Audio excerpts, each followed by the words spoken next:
Kan safar itu batasannya 85 kilometer. Hadisnya enten ngoten. Lek wonten berarti saya belum tahu. Kita ikut kalau ada. Kalau nggak ada, masa harus diperdomani 85 kilo. Nah, ternyata kita ke Pacet itu ada nggak 85 kilo? Ustaz Rano, ada nggak? Ke Pacet 85 kilo? Nggak ada. Nggak ada. Hanya 40 saja. Pokoknya jarak kabupaten satu dengan kabupaten yang lain itu perkiraan saya 40 kilo. 40 kilo. Ya. Kabupaten satu dengan kabupaten yang lain itu 40 kilo. Pokoknya itu ujungnya sama ujungnya lah ya. Ujungnya Jombang bagian timur dan ujungnya Nganjuk bagian barat, batas selatan ini lebih 40 kan. Itu artinya 2 kabupaten. Artinya kalau satu kabupaten itu sekitar 40 kilo. Lah panjenengan waktu ke Pacet di Kosor napa mboten? Di Kosor. Gak ono 85 kilo ya. Berarti gak sah salatnya. Berarti gak sah. Karena saya ngikuti sholatnya itu di Kosor, padahal yang Pacet. Berarti Muhammadiyah itu salah kabeh. Waduh. Jadi pokoknya itu disebut perjalanan, disebut safar. Itu sholatnya di Kosor. Panjenengan lunga napa mboten teng Pacet niku? Safar napa mboten? Safar. Panjenengan napa benduwina teng Pacet? Napa benduwina kerja teng Pacet? Enten dosen UMS. Griyane Sidoarjo. Niku setiap sholat teng UMS, teng masjid UMS mriku dikosor. Padahal omahe namung gedangan mawon. Omahe gedangan teng Sutorejo. Salate dikosor. Dosen lho niku, dosen Muhammadiyah. Endi 80 kilo. 85 kilo. Mboten enten. Mosok gedangan Sutorejo kok 85 kilo. Nah, pramila Bapak Ibu, kalau saya membaca di Fathul Bari, itu salah satu amyal au firos, artinya satu farsah atau 1 mil itu beda. Tapi perawi kok mengatakan 3 mil atau tidak 3 farsah. Maka hadis itu dipertanyakan. Padahal 1 mil dengan 1 farsah itu ukurannya beda. Sekian meter gitu ya. Waktu itu saya memahami ketika baca itu kalau 3 mil itu atau 3 farsah itu kalau Gunung Sari itu sampai sepanjang. Atau bahkan dalam Fathul Bari yang saya baca, pokoknya bangunan kampungnya. Ya, bangunan kampungnya itu kita melewati bulaan. Panjenengan kertas bulaan ngoten. Oro-oro. Lek teng desa enten bulaan. Jadi napa menika kampung yang satu dengan kampung yang lain itu diantarai sawah yang jauh. Nah, pokoknya melaku bangunan kampungnya itu sudah tidak kelihatan. Itu sudah boleh dikosor sholatnya. Ada lagi 3 kali itu begini maksudnya. Pokoknya sepanjang, bukan sepanjang napa mereka taman ya. Pokoknya sepanjang sejauh mata memandang ada orang lewat itu masih kelihatan kedip-kedip, tapi gak jelas lanang wedoke. Pokoknya kita oleh uang itu jelas uang. Ya, duduk wedhus, duduk asu ngono nggih. Terus Tapi gak jelas lanang apa wedok. Karena apa? Saking kecilnya itu 3 kali. Ya, itu 3 kali. Iku sholatnya wis oleh dikosor. Artinya apa? Ukuran perjalanan. Lalu panjenengan itu tiap hari kerja pundi misalnya panjenengan dalamnya mriki tiap hari ngajar teng SMA 1 Taman. Terus panjenengan kosor. Boten lagi tiap hari ya. Panjenengan itu sudah harian, artinya tidak tergolong bepergian, tidak tergolong safar. Itu ya.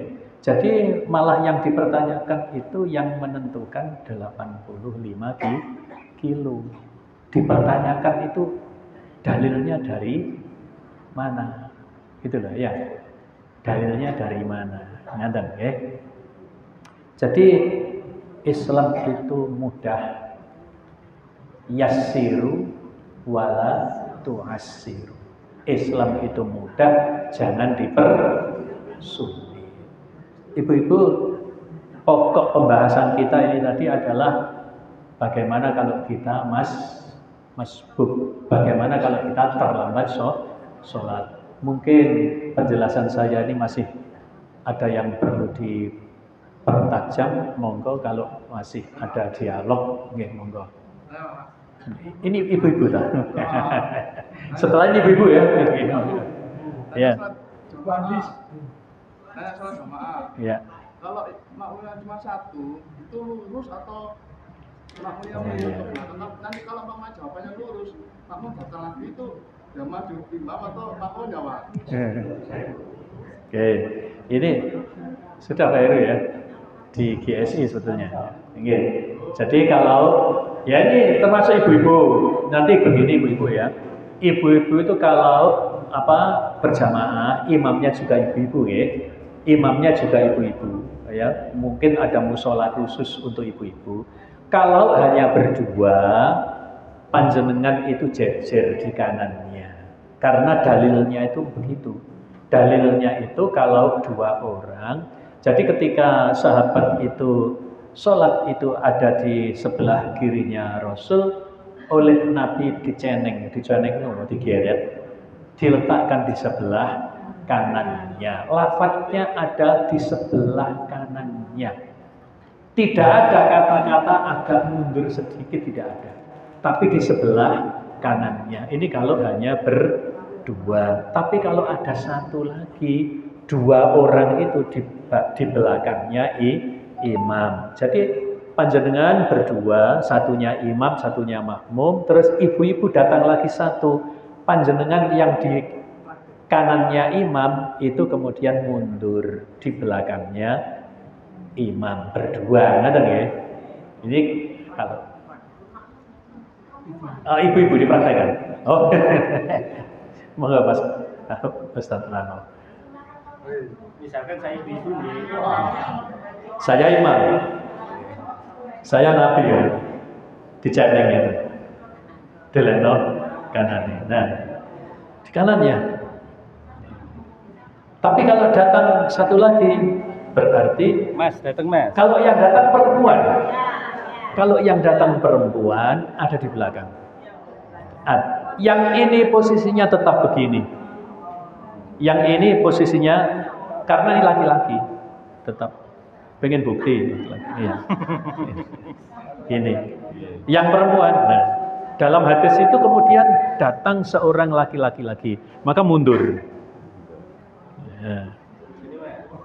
Kemudian Ummul Mukminin sholat di belakang. Jadi ibu-ibu sholatnya di belakang. Dan sebaik-baik softnya ibu adalah yang belakang. Nggih, cuma ibu-ibu zaman now itu beda dengan ibu-ibu zaman dulu. Ya, kalau kita melihat sirah nabawiyah atau dalam hadis-hadis Nabi, ibu-ibu ya, ketika ibu-ibu itu ikut sholat jamaah di Masjid Nabawi, ibu-ibu itu tidak ada suaranya, Kemudian ibu-ibu itu segera pulang dulu. Dengan maksud supaya tidak tersusul oleh jamaah laki-laki. Artinya orang zaman dulu itu menghindari ikhtilat, campur antara laki-laki dan perempuan. Tapi kalau orang sekarang kan enggak ya, terus bareng-bareng mulai ya.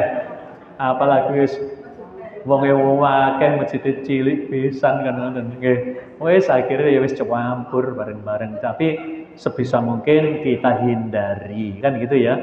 Kita hindari campur antara laki-laki dan perempuan. Jadi kalau masjidnya itu sempit, ya harus diberi batas, hijab namanya, diberi hijab atau sutrah atau hijab.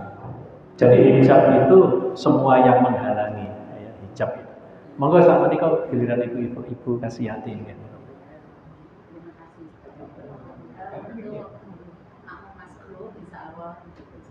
Kemudian kosor, sholat kosor dan sholat jamaah atau sholat kosor itu tadi diinfokan atau disampaikan kalau antar daerah tapi yang sifatnya insidental, tidak terus gitu ya. Tanggapan saya seperti itu. Jadi misalnya Surabaya Gresik, kita ke rumah teman yang Gresik itu berarti boleh untuk sholat. Sekarang jamaah yang saya tanyakan, karena saya diberi teman ya itu katanya mengambil dari buku tanya jawab itu ya agama ya. Saya bacakan artinya saja. Nabi SAW pernah menjamak antara sholat zuhur dan asar di Madinah, bukan karena bepergian, juga bukan karena takut.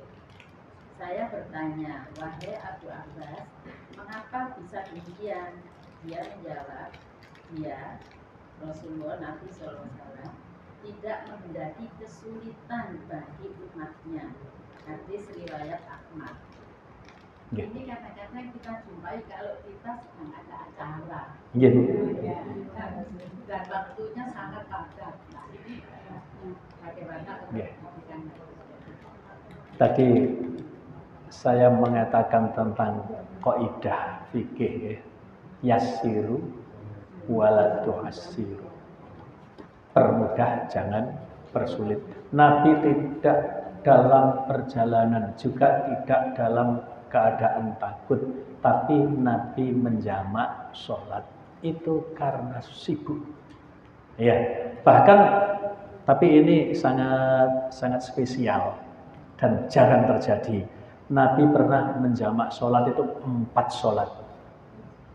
Ya, jadi waktu perang tabung. Jadi kaum kafir, kaum musyrik sangat membuat Nabi itu sibuk. Maka Nabi beserta pasukan tidak sempat sholat zuhur, tidak sempat sholat asar, tidak sempat sholat maghrib, tidak sempat sholat isya. Ketika malam, Nabi menyuruh Bilal adzan, kemudian menyuruh Bilal iqamah untuk sholat zuhur, kemudian selesai iqamah lagi untuk sholat asar, kemudian selesai iqamah lagi untuk sholat maghrib, kemudian selesai iqamah lagi untuk sholat isya. Berarti Nabi pernah menjamak 4 sholat. Tapi ini hanya sekali itu peristiwanya. Berarti boleh kan?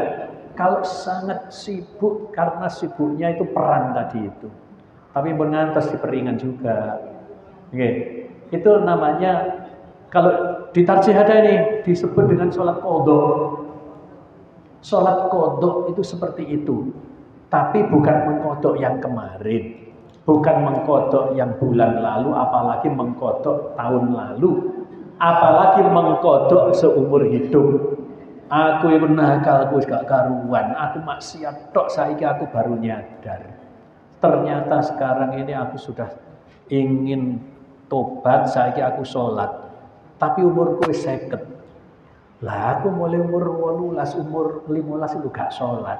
Terus panjenengan ngodok sak pirang puluh tahun niku pripun niku. Nah, ini adalah qada dalam pengertian yang dilakukan oleh Nabi. Jadi hanya hari itu, bukan yang kemarin. Hari itu tidak sempat. Jadi Ibu, kalau dalam kondisi yang sangat sibuk seperti itu, buktinya Nabi juga melakukan tidak dalam safar, tapi itu kalau perang itu safar Nabi itu Nabi dalam safar. Tapi berlaku juga Nabi itu pernah, ya. Jadi kalau dalam kondisi yang tadi itu yang dibaca oleh Ibu Kasiati itu tidak dalam safar, maka boleh. Jadi kalau ini konteksnya, kalau ibu-ibu itu biasanya iman wudunya karena make up-nya dan sebagainya. Manten biasanya, nggih. Manten. Nggih. Namunas ngoten nggih. Muktamar ngoten nggih. Muktamar ini mesti safar ya. Insyaallah 2027 niku teng Sumatera Utara ya, teng Medan nggih. Punya niat ah badhe mriku. Punya niat nggih. Jadi penggembira. Kula pun punya niat, pokoknya cabang enak ning saya ikut ngajak. Bayar piro bayar pun. Cek niro Sumatera Utara nggih. Ngaten niku nggih, berarti itu bener Bu. Jadi apa yang dibaca oleh Ibu Kasiati itu betul. Memang itu dalil. Jadi Nabi itu pernah menjamak sholat bukan karena safar, juga bukan karena khauf. Bukan sholat khauf, sholat takut bukan. Ya. Jadi boleh Bu, tapi konteksnya itu sibuk dalam pengertian yang sangat sibuk. Ngaten nggih. Tapi jangan ngenteng nih, nggih. Aja gampang-gampang napa? Aku sibuk yo. Apa sibuke? Masak. Masak kerjaan sehari-hari masak itu. Nggih. Napa malah nyusoni, nggih. Lah nyus. Nggih, leres Bu. Iya. Kondisi sakit boleh gitu, ya. Kalau kondisi sakit memang ya dikosor saja. Cuma Bapak Ibu, dalam Sahih Bukhari tidak ada bab menjamak sholat. Nggih. Jadi dalam Sahih Bukhari, jadi Imam Bukhari tidak pernah memberi judulnya dalam kitab Bukhari itu menjamak sholat atau jam'us sholat, tidak ada. Tapi yang ada judulnya adalah taqsirus sholat, mengkosor sholat. Pertanyaannya, kenapa kok nggak ada jamak sholat? Jamak sholat itu ya sudah include di dalam taqsirus sholat. Menjamak sholat ini ku ngeringkes nopo mboten? Ya ngeringkes to Bu. Lah gabung niku ngeringkes nopo mboten? Nggih. Sangat ringkas, wong zuhur karo asar dadi siji itu lah ringkes ta? Nggih. Zuhur kalih asar didadekno siji, ringkes nopo mboten? Pramila judulnya dalam Bukhari niku, Sahih Bukhari, taqsirus shalah, mengkosor, meringkas salat, tidak ada bab menjamak salat. Tapi bahasan di dalamnya ada menggabungkan sholat, menjamak sholat. Artinya apa? Jamak sholat itu bagian daripada meringkas sholat. Jamak sholat itu bagian daripada mengkosor sholat. Jadi kalau panjenengan buka kitab Sahih Bukhari, goleki babe jam'us shalah boten badhe kepanggih. Yang ketemu apa babnya? Taqsirus shalah. Yang akan ketemu babnya adalah mengkosor sholat. Tapi nanti di dalamnya ada bahasan menjamak sholat. Ngaten ya? Monggo sanesipun lek wonten. Wonten malih?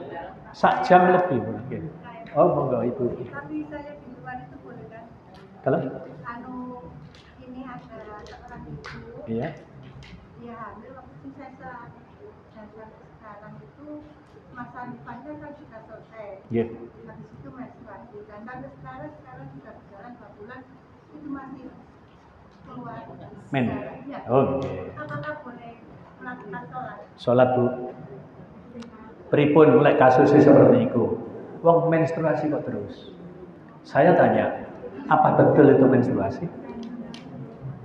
Sanes Bu. Itu adalah darah penyakit. Jadi kalau orang men itu ya sebelum itu Bu, sebelum melahirkan sesar tadi itu, kebiasaannya mennya berapa hari? Kalau kebiasaannya mennya itu 5 hari atau 6 hari, ambil 6 hari itu. 6 hari yang biasanya menstruasi itu, hukumilah men. Tapi setelah 6 hari atau mayoritas menstruasi itu berapa? Ada yang 14 hari. Ada yang 7 hari. Kalau yang 7 hari tadi nggih, biasanya sebelum melahirkan, termasuk dengan sesar tadi, biasanya aku men itu 7 hari. Nah, setelah sesar tadi, setelah melahirkan, kok men kok terus? Maka dihukumi yang 7 hari itu yang enggak sholat. Setelah itu pakai pembalut, pakai pengaman, wudhu, sholat. Walaupun ada darah. Nggih. Karena darahnya itu bukan darah men. Itu darah penyakit, darah karena sakit. Jadi hukumnya dihukumi waktu men saja yang tidak sholat. Diambil kebiasaan. Lek biasanya 7 hari, ya 7 hari nggak sholat. Habis itu dihukumi di luar men. Tapi harus aman Bu. Harus aman itu ya harus pakai pembalut, pampers, pokoknya aman. Okay. Tidak mengenai pakai pakaian sholat. Katakanlah pembalutnya bagian dari tubuhnya atau mawon. Okay. Itu Pak. Ya, monggo. Jamak takhir. Ya. Urutan sholatnya bagaimana? Karena kalau kita biasanya kan ya walaupun jamak takhir kan sesuai dengan urutannya. Maghrib baru bisa. Pernah saya ikuti itu bisa. Okay. Yang pertama itu. Okay. Kemudian yang kedua masalah sholat wanita. Masalah berjamaah bersama laki-laki. Katanya yang terbaik adalah di paling belakang. Tapi saya pernah baca paling belakang itu dalam artian di belakangnya imam. Jamaah laki-laki. Terus yang kedua ada riwayatnya. Ada riwayatnya karena tidak ada pemisah antara laki-laki dan perempuan, maka mulai dari paling belakang. Ketika ada jeda itu kembali dari depan. Lurus. Sebaiknya Bu, kalau menjamak sholat itu ya sesuai urutannya waktu sholat. Jadi kalau dilakukan jamak itu takhir ya. Jamak takhir itu jamak tapi di waktu yang akhir ya. Ya maghrib dhisik baru isya ini. Kan ayat-ayat iki waktu isya iki, isya sik kemudian maghrib ini wale kan ya. Ya maghrib sik baru isya. Kemudian kalau zuhur dan asar ya zuhur dulu baru asar. Itu urutannya. Meskipun namanya jamak takhir. Kalau jamak takdim tidak usah tanya. Kalau jamak takdim memang ya zuhur ya di waktu zuhur, asarnya itu dimajokno di waktu zuhur. Namanya takdim itu mendahulukan. Gitu ya. Kemudian yang kedua itu betul.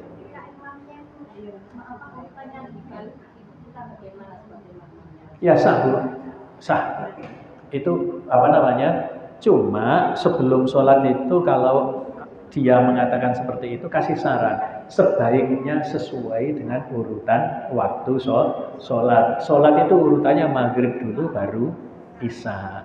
Tapi kalau panjenengan sudah kejadian, imamnya kok isya dulu kemudian maghrib, ngoten ya?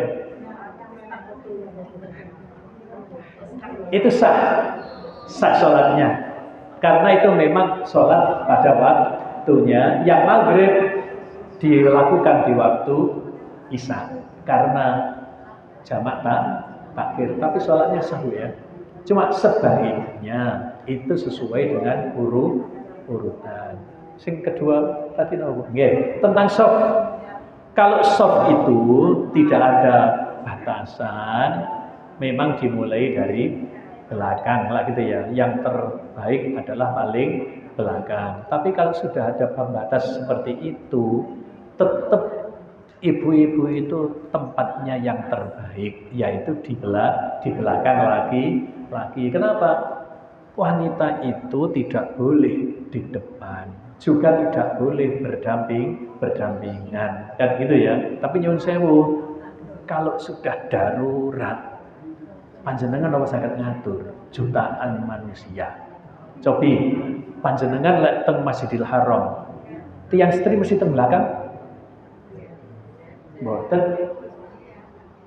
Orang perempuan bisa di depan kalau di Masjidil Haram. Kok bisa?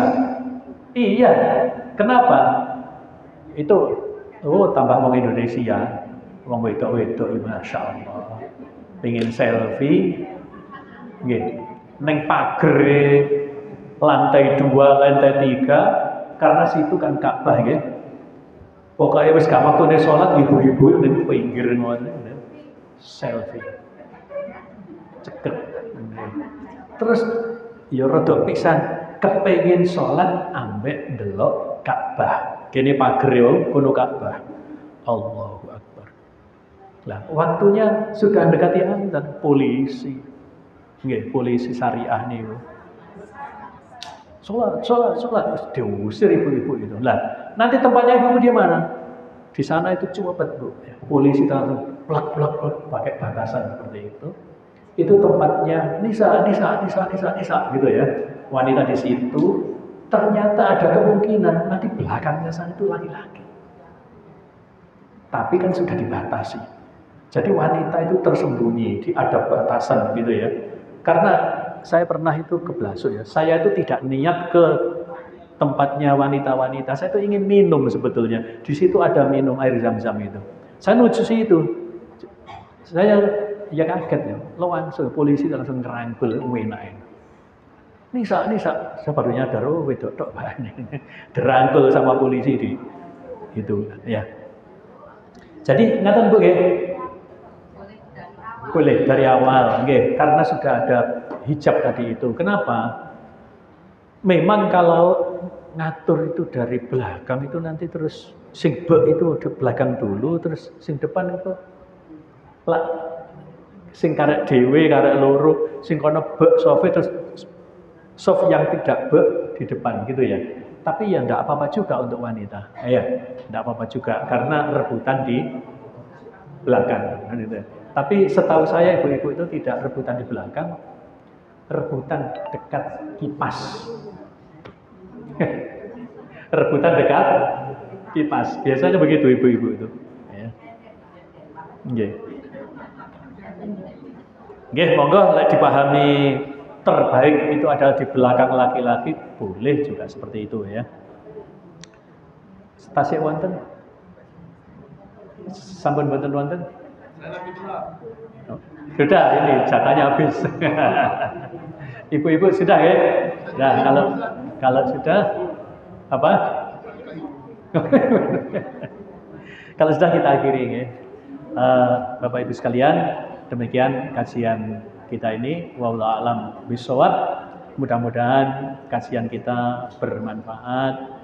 Dengan niatan kita ini akan selalu mengupdate, selalu merefresh ilmu yang telah kita dapat. Apalagi memang kita perlu hanya ngaji saja itu mendapatkan pahala. Saya kembalikan kepada pembawa acara. Wallahu a'lam bishawab. Billahi taufiq wal hidayah. Wassalamualaikum warahmatullahi wabarakatuh.